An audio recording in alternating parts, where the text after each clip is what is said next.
प्यारे छात्रों,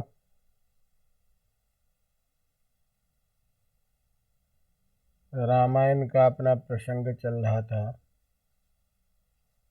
और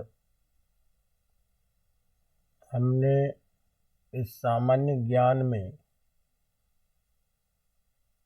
जो परीक्षा की दृष्टि से विषय को लेकर के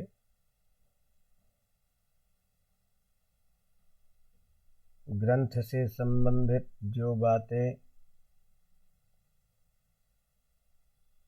हमें ध्यान रखने की है उसी को प्रश्न के रूप में लेकर के चर्चा अपन कर रहे थे, जिसमें कल के प्रश्न को हमने सामान्य रामायण क्या है, इसमें क्या प्रतिपाद्य विषय है, इस सब विषय को लेकर के चर्चा की थी। आज हम पहले जो रामायण 7 कांड में विभाजित है और 7 कांडों में जो विषय बताए गए हैं, जो घटनाक्रम के आधार पर रामायण के विषय वस्तु को रखा गया है, उसको संक्षेप में पढ़ेंगे। तो इस दृष्टि से परीक्षा के लिए एक प्रश्न ध्यान रखना है कि रामायण में वर्णित विषयों का संक्षिप्त विवरण दीजिए। तो उस प्रश्न के समाधान में हमें संक्षेप में जो मुख्य बातें संपूर्ण रामायण में है उसकी चर्चा करनी है। अवगतम? तो इस दृष्टि से हम प्रश्न को लें कि प्रत्येक कांड का विषय भी आ जाए और उसके आधार पर रामायण के जो शास्त्रीय आलोचना है, शास्त्रीय जो तत्व है जिसका अलग भी प्रश्न बन सकता है, उस स्वरूप का भी थोड़ा सा दिग्दर्शन हमें प्राप्त हो जाए। अवगतम? तो हमारा आज का प्रथम प्रश्न है रामायण में वर्णित विषयों का संक्षिप्त परिचय। जैसा कि हम जानते हैं कि महर्षि वाल्मीकि द्वारा जो रचित ये रामचरितमानस है, वाल्मीकि रामायण है, जो लौकिक संस्कृत साहित्य का आदि काव्य कहा जाता है और जो परवर्ती सभी काव्यों का उपजीव्य मूल स्रोत कहा जाता है, जिसमें भगवान राम के जीवन का आद्योपांत वर्णन है और बाल्यकाल से लेकर के उनके महाप्रयाण तक, अर्थात विष्णु के स्वरूप में अंतर्ध्यान होने तक जो कथाएं कही गई है वो इसमें चित्रित किया गया हुआ, उसका वर्णन इसमें किया हुआ है। तो इस महाकाव्य में कुल 24,000 है श्लोक हैं और इसके बारे में ये भी कथानक है कि चूँकि गायत्री मंत्र में 24 अक्षर हैं, तो प्रत्येक अक्षर से श्लोक का प्रारंभ करके और 1000 श्लोकों की रचना हुई है। फिर दूसरे हजार के प्रारंभ में दूसरे गायत्री मंत्र के अक्षर से श्लोक को प्रारंभ किया गया। तो गायत्री मंत्र में 24 अक्षर होते हैं, जिसके कारण इसे चतुर्विंशति सहस्री संहिता भी कहते हैं। इन 24,000 श्लोकों को क्रमिक चित्रण के आधार पर यह 7 कांड में विभाजित है, ये मुख्य बात है। और रामचरित्र का सर्वांगपूर्ण वर्णन होने के कारण ये एक धार्मिक ग्रंथ के साथ साथ आचार संहिता के रूप में स्वीकृत है। इसीलिए ये सभी काव्यों के लिए एक निर्देश प्रदान करता है, परवर्ती काव्यों के लिए, कि काव्य की संरचना कैसी होनी चाहिए। तो भाव, भाषा, शैली और उदात्त विषयों के चरित्र चित्रण होने के कारण, उसका कर्तव्य बोध कराने के कारण ये एक आदर्श काव्य के रूप में माना जाता है।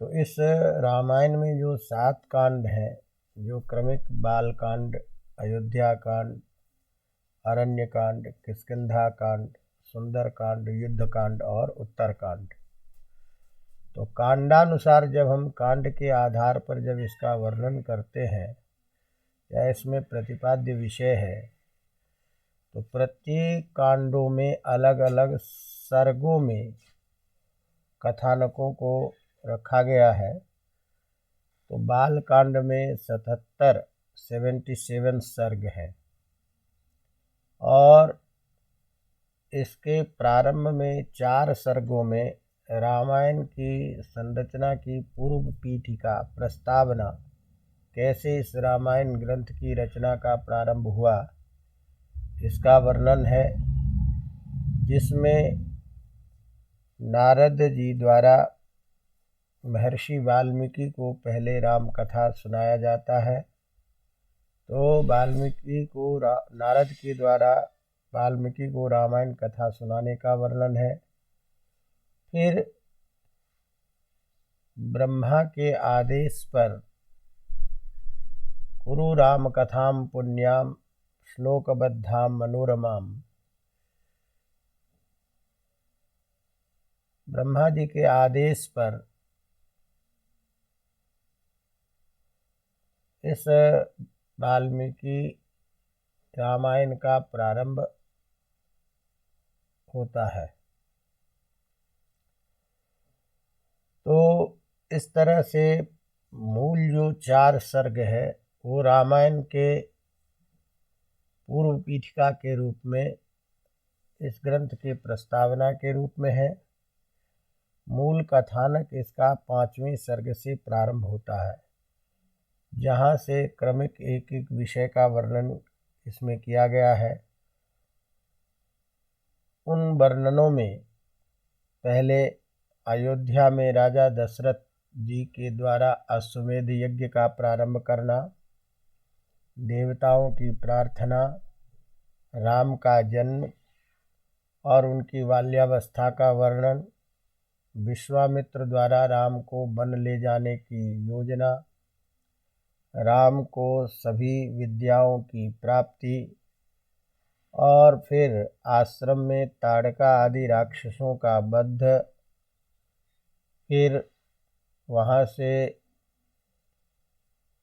अपने गुरु के साथ मिथिला का प्रस्थान, इसी बीच में कौशिक वंश में उत्पन्न विश्वामित्र के जन्म की कथा, सगर एवं गंगा की कथा, अहिल्या का उद्धार और जनक की यज्ञशाला में राम और लक्ष्मण का पहुंचना, राम द्वारा धनुर्भंग, विश्वामित्र वशिष्ठ वामनावतार, सागरोपाख्यान, गंगावतरण और सागर मंथन आदि मुख्य घटना का वर्णन इस बालकांड में है।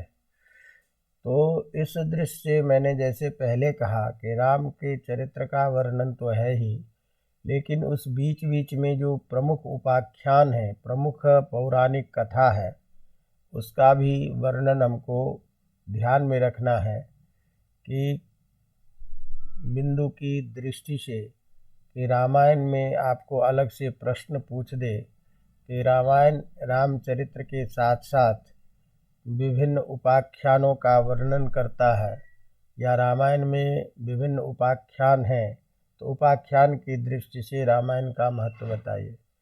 तो आपको ये इसके लिए ध्यान रखना है कि प्रमुख किन किन पौराणिक उपाख्यानों का वर्णन है, तो उसको भी हम संक्षेप में एक प्रश्न के रूप में रख सकते हैं कि रामायण जहाँ एक तरफ राम के चरित्र का चित्रण करता है, वहीं पौराणिक जो हमारे विभिन्न कथा हैं, उन कथाओं के माध्यम से विभिन्न प्रकार के उपदेश या भारतीय संस्कृति की जो परंपरा रही है, जो परस्पर ऋषियों का परस्पर जो संवाद है या प्रमुख जो घटनाएं हैं, उसकी भी जानकारी दी जाती है। इस तरह से पौराणिक विषयों का भी ज्ञान रामायण के माध्यम से होता है। तो हम इसमें से इस प्रश्न को भी छांट सकते हैं। इसीलिए मैंने कहा कि विषय वस्तु की दृष्टि से पढ़ते समय हमको अपनी बुद्धि से अलग अलग भी विषय को संकलित करना है कि हम इस प्रश्न का उत्तर किस रूप में दें। तो इसीलिए संक्षिप्त परिचय में उन विषयों को ध्यान में रखें। अवगतम। तो इस प्रकार ये निश्चित हुआ कि रामायण के इस बालकांड में अनेक पौराणिक आख्यान का भी वर्णन है और इसके कारण यह कांड राम के बाल्यकाल, शिक्षा के साथ साथ पौराणिक इतिहास का भी विशिष्ट आख्यान प्रस्तुत करता है। दूसरा जो हमारा कांड है, ये अयोध्या कांड है। तो चूँकि राम के बाल्यकाल का वर्णन होने के बाद राम आश्रम में पढ़ने चले जाते हैं, फिर जब वहाँ पढ़ के आते हैं तो अयोध्या में जो घटना घटती है उसका वर्णन इस अयोध्या कांड में वर्णित है। इस कांड में 119 सर्ग है, जिसमें क्रमशः राजमहल की जो घटनाएं, राम के राज्याभिषेक की तैयारी, मंथरा के परामर्श से कैकेयी द्वारा दशरथ से भरत का राज्याभिषेक और राम को 14 वर्ष का वनवास, इसका वर मांगना, दशरथ का देहावसान तथा भरत का ननिहाल से अपने मामा के यहाँ से अयोध्या आना, राम का वनगमन, भरत द्वारा राम को वापस बुलाए जाने के लिए प्रयास करना और उसके लिए चित्रकूट जाना, वहाँ से राम के कहने पर राम की पादुका को लेकर के, उनके खराव को लेकर के भरत का अयोध्या वापस आना, और सबसे बड़ी जो बात है कि राम के द्वारा भरत को राजधर्म का उपदेश, इसका भी वर्णन इसी कांड में है। इसके साथ साथ प्रसंगानुसार जावाली का जो नास्तिक मत था, उस नास्तिक मत का राम द्वारा खंडन, अनुसूया का पातिव्रत्य धर्म का उपदेश और राम का चित्रकूट से दंडकारण्य में प्रवेश करने तक की कथा रामायण के अयोध्या कांड में वर्णित है।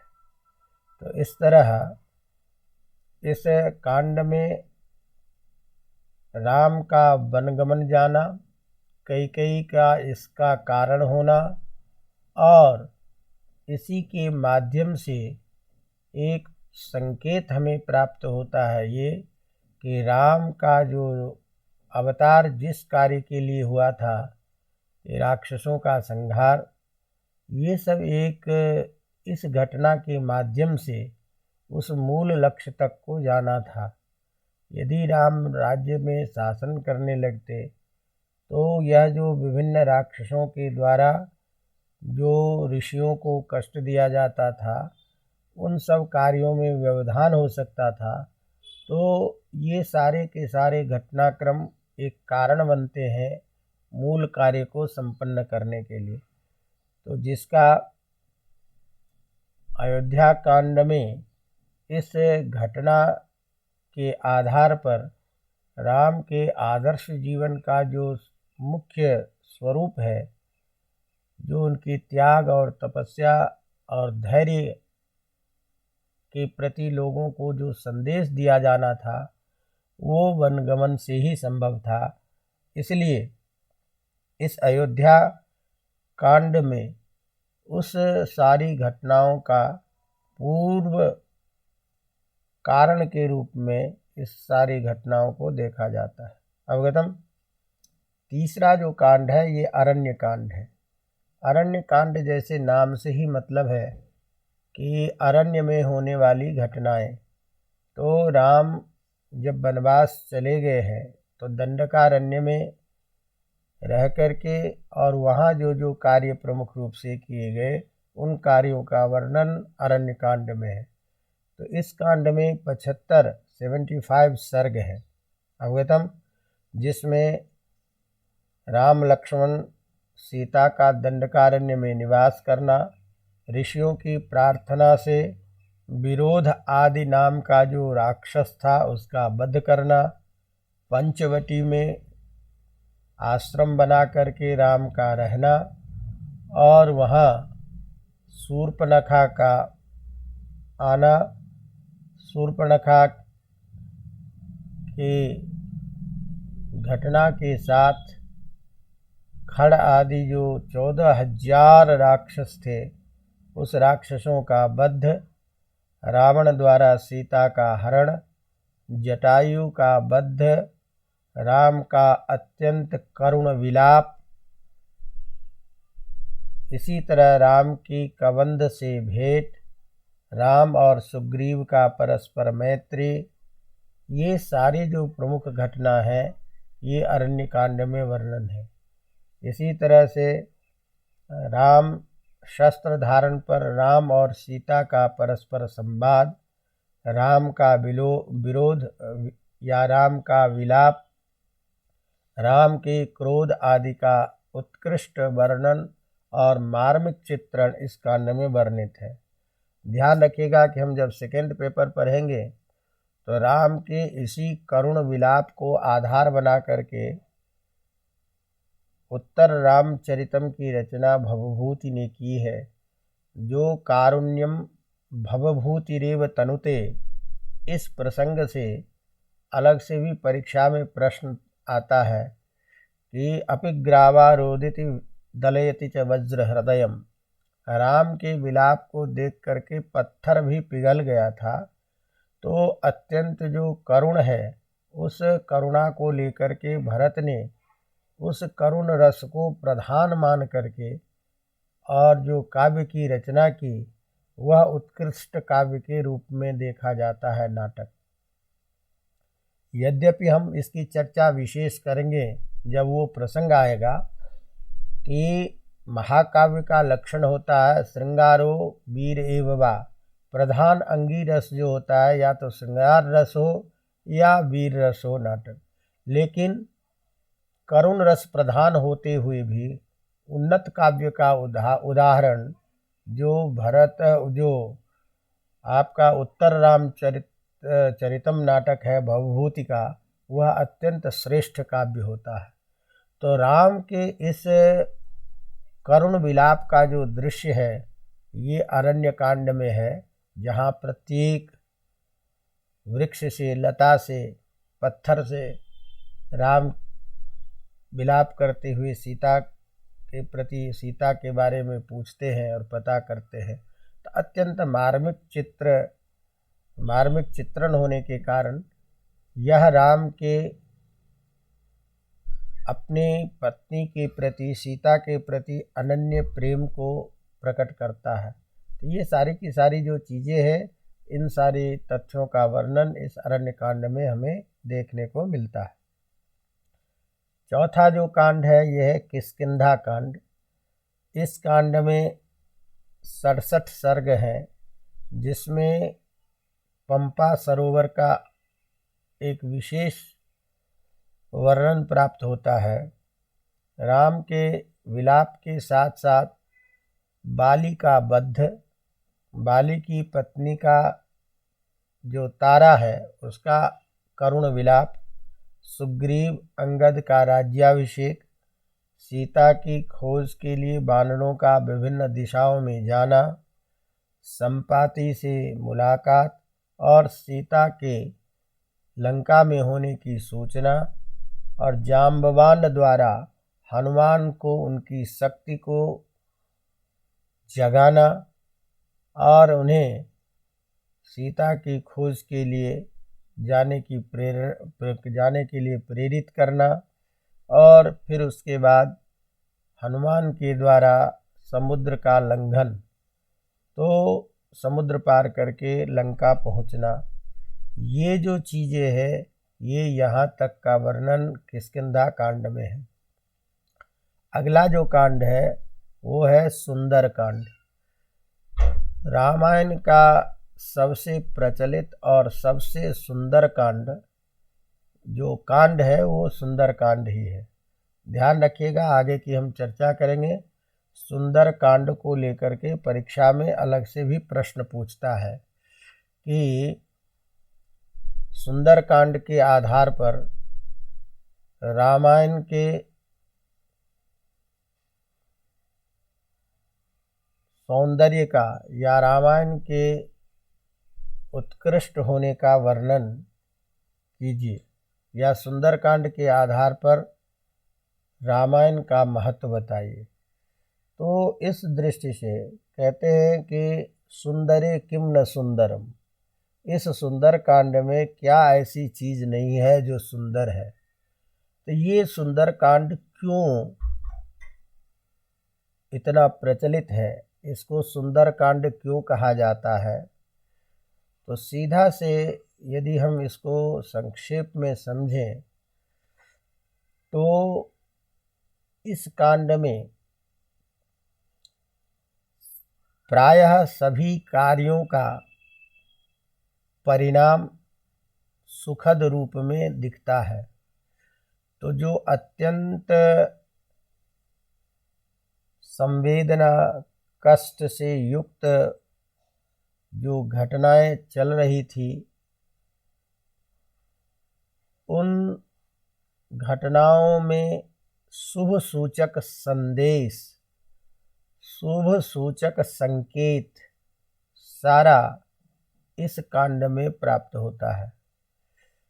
चाहे राम सीता के बारे में पता लग जाना, सीता के और हनुमान के द्वारा इसकी शुभ सूचना देना, तो बहुत सारी ऐसी चीज़ें हैं जिसके कारण सुंदरकांड का महत्व जनमानस में अत्यधिक है। और आज भी सुंदरकांड को लेकर के प्रत्येक सनातन परिवार में इसका पाठ किसी विशेष अवसर पर किसी जगह नित्य पाठ के रूप में इसका पाठ किया जाता है। तो ये भी विद्वानों में भारतीय धर्म स्वरूप में ये है कि सुंदरकांड का पाठ प्रायः समस्त सिद्धियों को देने वाला होता है। हनुमान का चरित्र उत्कृष्ट रूप से बताए जाने के कारण और भगवान राम के द्वारा हनुमान के चरित्र को पढ़े जाने पर, गाए जाने पर समस्त सिद्धि की प्राप्त होगी, इस प्रकार के आशीर्वाद दिए जाने के कारण सुंदरकांड हमारे समाज में आज भी अत्यंत प्रचलित है। तो ये हमने एक सामान्य जानकारी दी कि सुंदरकांड का अलग से स्वरूप भी प्रश्न होता है। विषय वस्तु के वर्णन की दृष्टि से सुंदरकांड में 68 सर्ग हैं। रामायण के सभी कांडों में यह अत्यंत प्रसिद्ध कांड है। इसमें हनुमान का लंका में जाकर सीता का अन्वेषण करना, राम के द्वारा दी गई अंगूठी को सीता को दिखाकर अपना परिचय देना, तो इस तरह से सीता को भी शुभ संकेत राम के प्राप्त हो जाने या राम के मिलने की संभावना, तो एक सुखद जो अनुभूति है कष्ट से हट करके उसका संकेत प्राप्त होता है। हनुमान को अपने कार्य की सिद्धि का संकेत प्राप्त होता है, सीता जी का दर्शन हो जाना। इसके बाद लंका दहन, सीता द्वारा राम के लिए चूड़ामणि देकर हनुमान को भेजना, उस चूड़ामणि को लेकर के राम के पास हनुमान का आना और उस सीता जन्य जो वियोग जन्य जो कष्ट राम को है, उस कष्ट से भी मुक्ति, सीता के बारे में जानकारी प्राप्त कर उनके द्वारा दिए गए उपहारों को प्राप्त कर भगवान राम का भी कष्ट जो है दूर होता है, उन्हें भी सीता की प्राप्ति इत्यादि के शुभ संकेत प्राप्त होते हैं। तो इस तरह से समस्त शुभ संकेत इस कांड में दिखाई देता है, जो एक कार्य सिद्धि के लिए या शुभ सूचक समस्त जो इस रामायण के मूल कथानक के रूप में कुछ संदेश दिए जाते हैं। जैसे कठिन से कठिन विपत्ति में भी धैर्य को धारण करना, विपरीत परिस्थिति में अपने को विचलित नहीं होने देना, कष्ट से घबराना नहीं, लक्ष्य के प्रति सचेष्ट रहना, इन सारे भावों की सूचना और इन सारे संदेशों की प्राप्ति इस कांड से भी हमें इस कांड से शिक्षा मिलती है। तो इस तरह ये रामायण का जो विशिष्ट कांड है, वह कांड इस रूप में भी कि इस कांड में भगवान राम, भगवती सीता, हनुमान की इष्ट सिद्धि, ये समस्त चीज़ों का वर्णन इस कांड में होने के कारण यह सुंदर कांड व्यक्ति के कष्ट को दूर करने वाला है। इसीलिए इसका धार्मिक दृष्टि से भी इसका पठन पाठन या इसका पाठ करना चाहिए या पाठ किया जाता है। इस दृष्टि से ये कांड अत्यंत महत्वपूर्ण है। तो इसीलिए यहाँ तक कि राम के पास में भगवती सीता जी का चूड़ामणि लेकर के हनुमान का आना और उस भगवान राम को दिखाना, यहाँ तक का वर्णन जो है इस कांड में वर्णित है। तो इस तरह से यह कांड भारतीय समाज में अत्यंत मंगलकारक और समस्त कष्टों को दूर करने वाला माना जाता है, जिसका श्रद्धापूर्वक पाठ किया जाता है। इस कांड को सुंदर कांड कहे जाने के कारण यह भी है कि राम और सीता को संकट के काल में शुभ समाचार प्राप्त होता है। शुभ समाचार से सभी के कष्ट कम होते हैं और कार्य सिद्धि की प्रेरणा मिलती है। इस कांड में चूँकि संपूर्ण कार्य हनुमान के द्वारा किया गया है, तो हनुमान के विशिष्ट कार्य होने के कारण, हनुमान के विशिष्ट पराक्रम, उनके स्वरूप के वर्णन होने के कारण, उनके द्वारा किए गए कार्यों का ही मुख्य रूप से वर्णन होने के कारण हनुमान का एक नाम सुंदर भी है। तो चूंकि हनुमान प्रधान है इस कांड के, हनुमान नायक हैं इस कांड के, इसीलिए हनुमान के एक नाम सुंदर भी है। इस सुंदर हनुमान के नाम होने के कारण, उन्हीं का चरित्र प्रधान रूप से वर्णित होने के कारण इस कांड को सुंदर कांड कहा जाता है। यह भी भारतीय विद्वानों की परंपरा में प्रचलित है। तो मुख्य रूप से इसके सुंदर कांड होने के दो कारण हैं। एक, समस्त कार्यों की सिद्धि की सूचना मिलती है, सबके कष्ट के अंत होने का, या सबके कष्ट की जो स्थितियां थी उनसे मुक्त होकर कार्य सिद्धि की प्रति सूचना प्राप्त होने से वह एक सुखद जो अनुभव होता है, उस अनुभव का वर्णन इस कांड में किया गया है। तो इसीलिए इसका नाम सुंदर कांड है। तीसरी जो बात है कि इस कांड में जो वर्णित विषय है उसका प्रतिपादन अत्यंत गेय जो सुंदर छंद है। तो यद्यपि रामायण में अनुष्टुप छंद की प्रधानता है, लेकिन गेयात्मक जो छंद है, उपजाति है, इंद्रवज्रा है, ऐसे गेयात्मक छंदों का इसमें अधिक प्रयोग किया गया है, जो काव्य शास्त्र की दृष्टि से विभिन्न वर्णनों के आधार पर अत्यंत सुंदर, मनोरम एवं रोचक वर्णन इसमें है। इसीलिए भी इस कांड को हम सुंदर कांड कहते हैं। तो काव्य की रचना की दृष्टि से सुंदर, कथानक की दृष्टि से सुंदर, विषय वस्तु के प्रतिपादन के द्वारा विभिन्न कष्टों के दूर होने का सुंदर वर्णन, इन सारे कारणों के कारण यह सुंदर कांड अत्यंत प्रसिद्ध है और सभी कांडों में अपना विशेष महत्व रखता है। अवगतम। अगला जो इसका कांड है वो है युद्ध कांड। तो यह जो युद्ध कांड है, सभी कांडों की अपेक्षा ये बड़ा कांड है। इसमें 128 सर्ग है।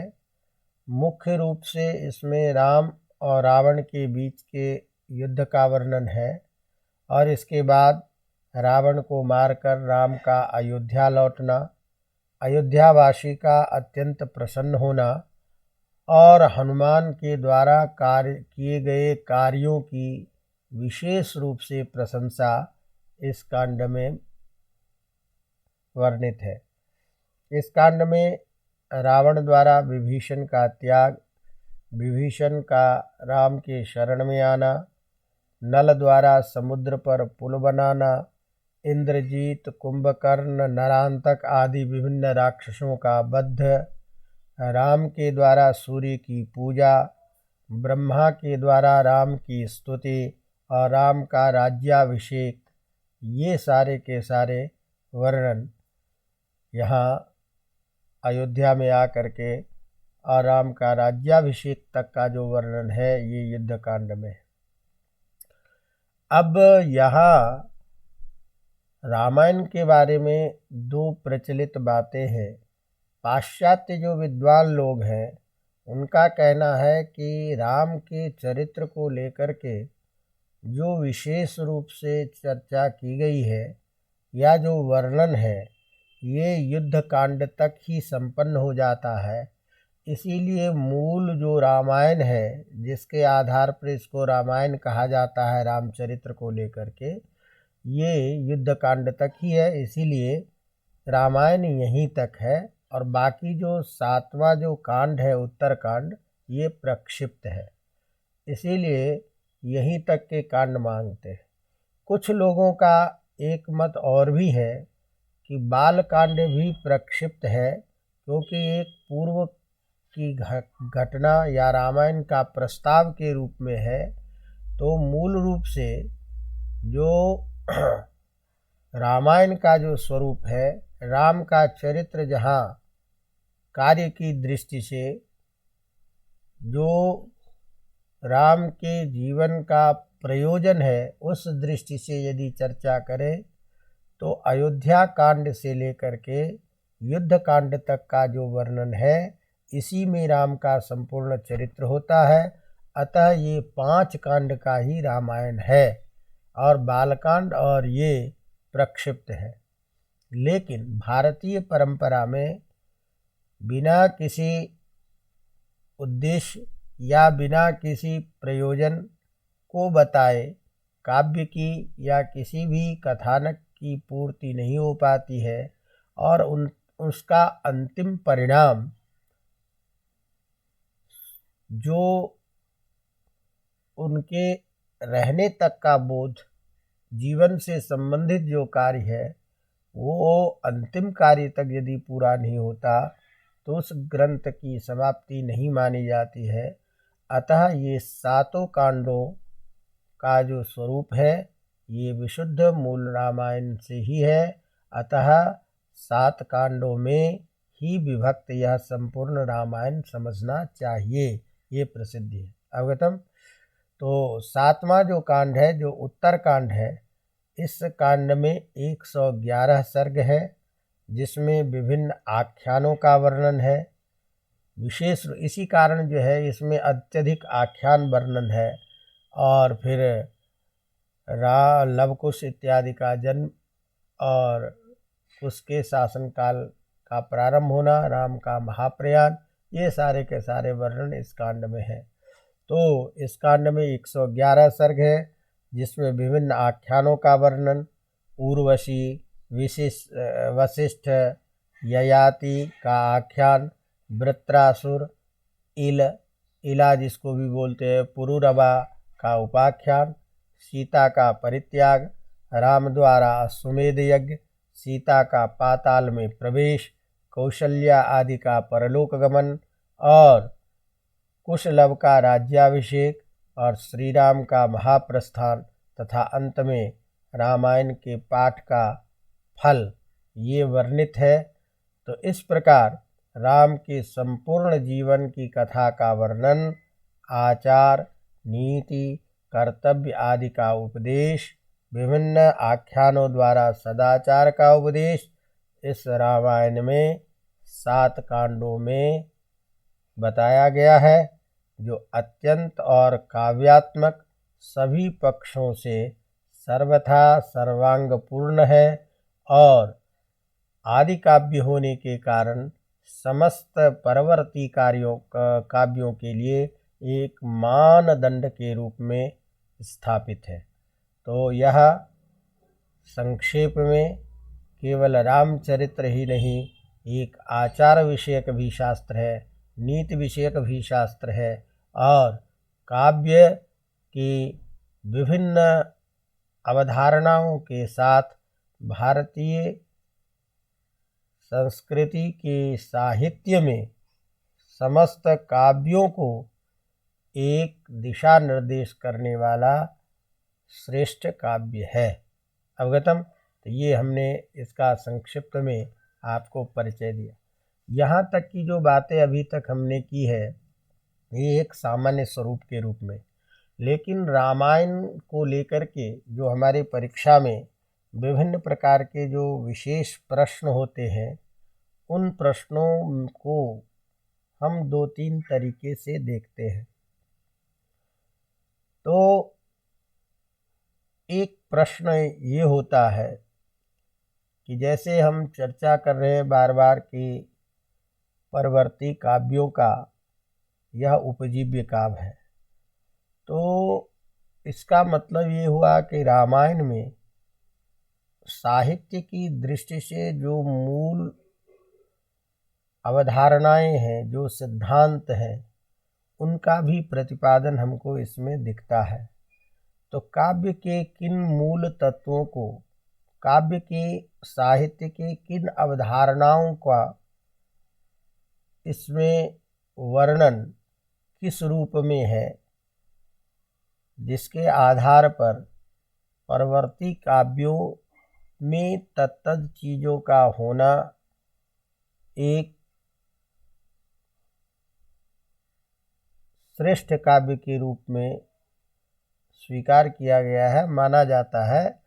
इस दृष्टि से रामायण का अध्ययन, तो इसको हम यूँ कह लें कि अगला हमारा प्रश्न ये हुआ कि साहित्यिक अवधारणाओं की दृष्टि से या साहित्य के मानदंड की दृष्टि से, साहित्यिक तत्वों की दृष्टि से, साहित्यिक विभिन्न विधाओं की दृष्टि से रामायण का महत्व बताइए।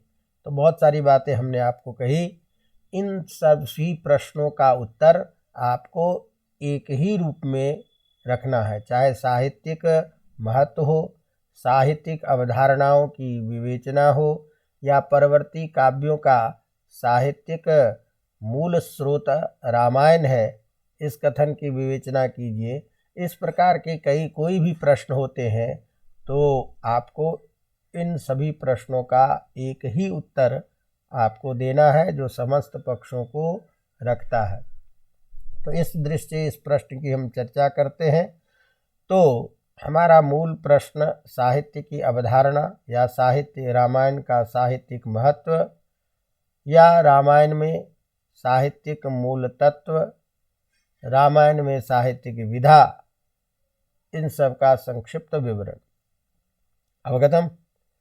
तो इस प्रश्न के उत्तर में ध्यान रखिए कि जैसा कि हम वही बातें कि रामायण संस्कृत साहित्य का आदि काव्य है, जो बाद वाले समस्त परवर्ती साहित्यिक रचनाओं की विधाओं, उनकी शैली, विषय वस्तु आदि समस्त काव्य शास्त्रीय गुणों को निर्देशित करता है और उसके आधार पर परवर्ती काव्यों का स्वरूप निर्धारण होता है।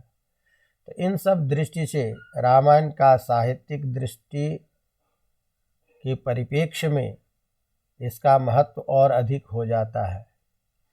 रचना धर्मिता, भावों की अभिव्यक्ति में भाषा, शब्द, वाक्यों का सुंदर समायोजन, सहज अभिव्यक्ति की प्रांजलता आदि की दृष्टि से किसी साहित्य का स्वरूप उत्कृष्ट होता है। इसके साथ साथ विषय वस्तु आदि का वर्णन, उसका सुंदर समायोजन और तदनुसार काव्य शास्त्रीय जो धर्म है, रस, छंद, अलंकार, गुण, रीति आदि का प्रयोग, इन सभी दृष्टियों से रामायण की साहित्यिक अवधारणाओं के परिप्रेक्ष्य में न केवल रामायण अत्यंत महत्वपूर्ण है, अपितु सभी काव्यों का मार्ग निर्देशक भी है। तो इस तरह से साहित्यिक अवधारणाओं की दृष्टि से रामायण का जब हम महत्व प्रतिपादित करना चाहते हैं तो कुछ इसके मुख्य बिंदु हैं जो साहित्यिक अवधारणाओं को निर्देशित करता है और उस दृष्टि से रामायण का महत्व है। तो जिसमें पहला भाषा की दृष्टि से, तो रामायण की भाषा अत्यंत सुंदर, प्रसाद गुणयुक्त। प्रसाद का मतलब होता है छोटे छोटे वाक्यों का सुंदर शब्दों का प्रयोग करना। तो प्रसाद गुणों से युक्त, प्रांजल, प्रवाहपूर्ण और परिष्कृत है। अवगतम। रामायण की भाषा सुंदर, प्रसाद गुणों से युक्त, ललित, प्रांजल, स्पष्ट और प्रवाहपूर्ण तथा परिष्कृत है। भावों के अनुरूप भाषा में आरोह अवरोह का विन्यास सुंदर ढंग से किया गया है। घटनाओं के अनुसार भाषा में सरलता या अलंकार, अलंकृत सुंदर शैली का प्रयोग किया गया है।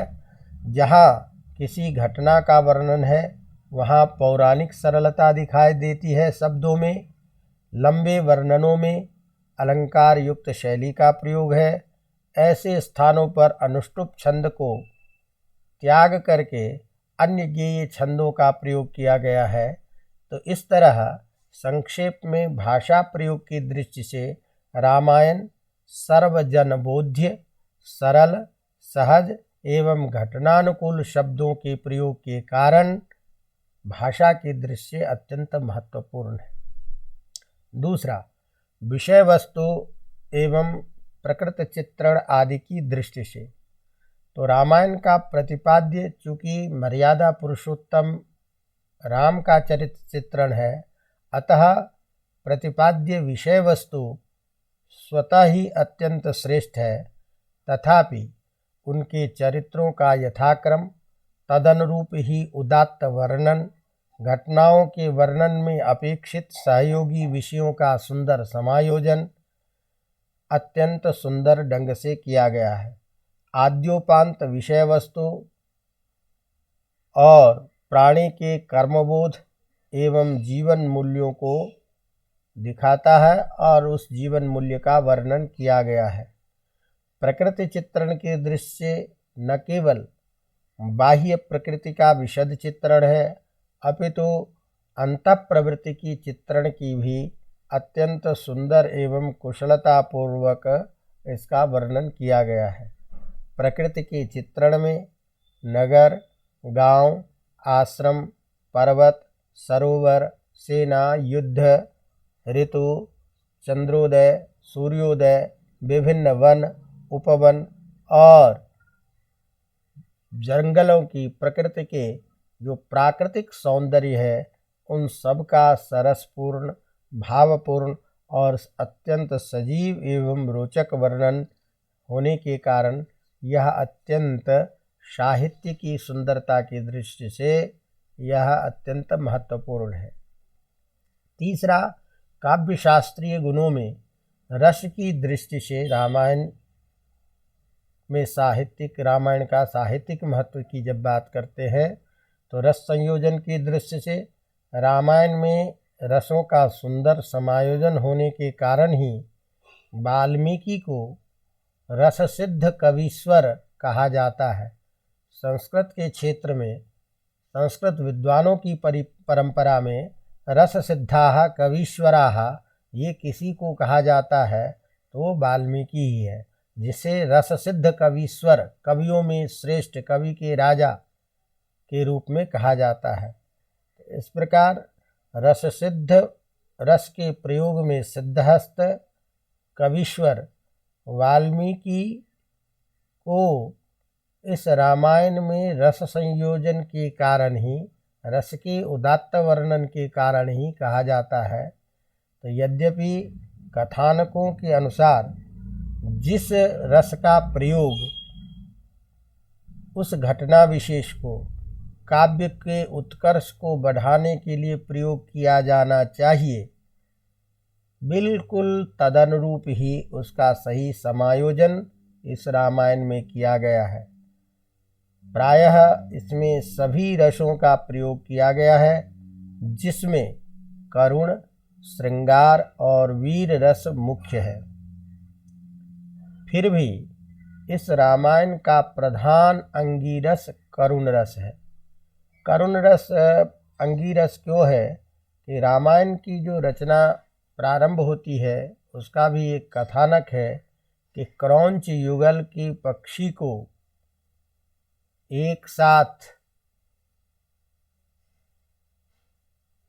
रहने पर उसी स्थिति में किसी व्याधा के द्वारा उस युगल जोड़े में से एक को मार दिया गया और एक के मरने पर जो दूसरे की जो करुण स्थिति थी उसको देख करके महर्षि वाल्मीकि के मन से स्वतः प्रस्फुरित श्लोक निकला, जो अत्यंत प्रसिद्ध है। रामायण के कथा के प्रारंभ का कारण श्लोक कह लीजिए, जिसके कारण रामायण की रचना प्रारंभ हुई। तो वो श्लोक है, मां निषाद प्रतिष्ठा त्वमग प्रतिष्ठां त्वमगमः शाश्वती समाः यत् क्रौंच मिथुनादेकम अवधि काम मोहितम। काम से मोहित जो क्रौंच और क्रौंची का जो जोड़ा, उसमें से एक का जो बद्ध कर दिया, तो उसके लिए अत्यंत दुखी होकर के शोकाकुल महर्षि वाल्मीकि के मुख से अचानक यह श्लोक निकला कि तुम कभी भी शाश्वती समाह प्रतिष्ठा मां अगमः। तुमने जो इस तरह से काम से मोहित इस युगल क्रौंच के में से जोड़े में से एक को मार दिया है, इस अनैतिक कार्य से तुम कभी भी शाश्वती समाह वर्षों तक रहने वाली जो प्रतिष्ठा है, उस प्रतिष्ठा को तुम कभी प्राप्त नहीं कर सकोगे। अर्थात तुम्हारी निंदा, तुम्हारी अपयश, तुम अपकीर्ति को प्राप्त करोगे। तो यह जो सुंदर निःसृत वाणी है, इसी वाणी के स्वतः प्रस्फुरित होने के कारण और उसी स्थिति में नारद जी के द्वारा रामायण कथा का वर्णन और रामायण कथा के रचना के लिए प्रेरित करना, लेकिन भगवान राम के गुणों का वर्णन करना संभव नहीं, इस चिंतन में रहने पर ब्रह्मा जी के द्वारा उनको इस तरह का संकेत देना कि राम के चरित्र का वर्णन आप कीजिए और समस्त विषयों का ज्ञान आपको हो जाएगा। इस दृष्टि से अत्यंत करुणा भाव से निकला हुआ जो शोक ही श्लोक के रूप में प्रवृत्त हुआ, तो रामायण का प्रारंभ ही करुण से होता है। और हम देखते हैं कि भगवान राम के जीवन में, सीता के जीवन में ये अत्यंत जो जगह जगह की घटनाएं हैं, उसमें करुण रस प्रधान है। इसीलिए रामायण में अंगी रस जो है वो करुण रस को ही माना गया है प्रधान रस। यद्यपि श्रृंगार, वीर और करुण तीनों रस प्रधान रूप से वर्णित है, लेकिन करुण रस की प्रधानता है, अंगी रस है। वीर रस का भी प्रयोग अत्यंत सुंदर ढंग से किया गया है। 4 प्रकार के वीरों की, वीर रस में 4 प्रकार के वीर के होने की बात स्पष्टतः की गई है, जिसमें युद्धवीर, धर्मवीर, दानवीर और दयावीर। तो इस तरह से हम देखते हैं कि चाहे श्रृंगार रस हो, चाहे करुण रस हो, वीर रस हो, इन समस्त रसों का जितना सुंदर परिपाक घटना के अनुसार, कथानक के अनुसार रामायण में किया गया है, जिसके कारण ही वाल्मीकि को रस सिद्ध कवि स्वर के रूप में कहा जाता है। तो इस तरह रस के चरित्र चित्रण में के आधार पर भी जो काव्य शास्त्रीय आत्मा है, रस एव आत्मा, काव्य की आत्मा को, रस को ही माना जाता है। तो इस दृष्टि से रस के चित्रण में भी रामायण अत्यंत श्रेष्ठ है। अतः रस की दृष्टि से भी साहित्यिक महत्व है। इसी तरह से छंद के प्रयोग में तो वाल्मीकि रामायण में इंद्रवज्रा, उपजात जैसे अन्य छंदों का भी प्रयोग किया गया है, लेकिन प्रधान रूप से अनुष्टुप छंदों का प्रयोग है।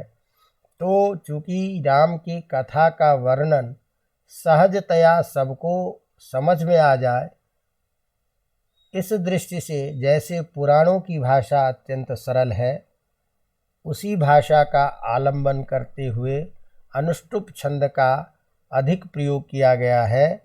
तो इस दृष्टि से रामायण में विभिन्न छंद का भी प्रयोग और काव्यों की विविधता और काव्य का जो एक मानदंड कि विभिन्न सर्ग के अंत में अलग छंदों में सर्ग की समाप्ति,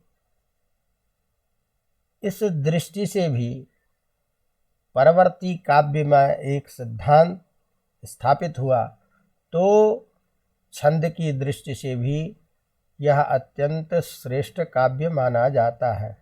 इसी प्रकार अलंकार की दृष्टि से तो रामायण में उपमा, रूपक, उत्प्रेक्षा, अर्थांतरन्यास आदि अलंकारों का विशेष प्रयोग है। विषय वस्तु के वर्णन में यथोचित अलंकार का प्रयोग रामायण में अत्यंत मधुरता पूर्वक सर्वत्र देखी जाती है। तो हम यदि संक्षेप में इस तरह से देखें तो एक श्रेष्ठ साहित्य के लिए जो चीज़ें अपेक्षित होती है तो उसका विषय वस्तु सुंदर हो, उसमें घटनाओं का समायोजन सुंदर हो, घटनाओं के आधार पर भाषा शब्दावली का प्रयोग हो, रीतियों का सन्निवेश किया जाता हो, काव्य शास्त्रीय रस, छंद, अलंकार, गुणों का वर्णन हो, ये समस्त सारी चीज़ें इस रामायण महाकाव्य में देखी जाती है।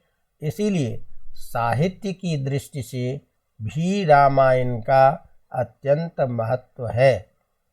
इस तरह इस प्रश्न को आप साहित्यिक अवधारणाओं के रूप में रामायण के महत्व को बताने के लिए आपको ध्यान रखना है, जिसको आप लोग अपनी भाषा में मूल विषय वस्तु को लेकर के और जो परीक्षा में निर्धारित शब्दों में हमें उत्तर देना होता है उसको लिखने का प्रयास कीजिए। लेकिन ये कब होगा? जब आपके पास विषय वस्तु रहेगा, आप उसको अच्छी तरह से अपने मन में बिठा करके अपनी भाषा में लिख सकते हैं। तो इस तरह आप इस सारे विषयों को क्रमिक देखेंगे तो रामायण से संबंधित इसी तरह के जो मुख्य प्रश्न बनते हैं उन प्रश्नों के बारे में हम इसी तरह से चर्चा करेंगे, चाहे वो सांस्कृतिक महत्व हो, चाहे विभिन्न सूक्तियों के माध्यम से जो कई बार परीक्षा में प्रश्न पूछ दिया जाता है कि रम्या रामायणी कथा, इसके आधार पर रामायण का स्वरूप या रामायण के महत्व को बताइए। तो इन सारे प्रश्नों को भी हम लेंगे और इस दृष्टि से अध्ययन करेंगे।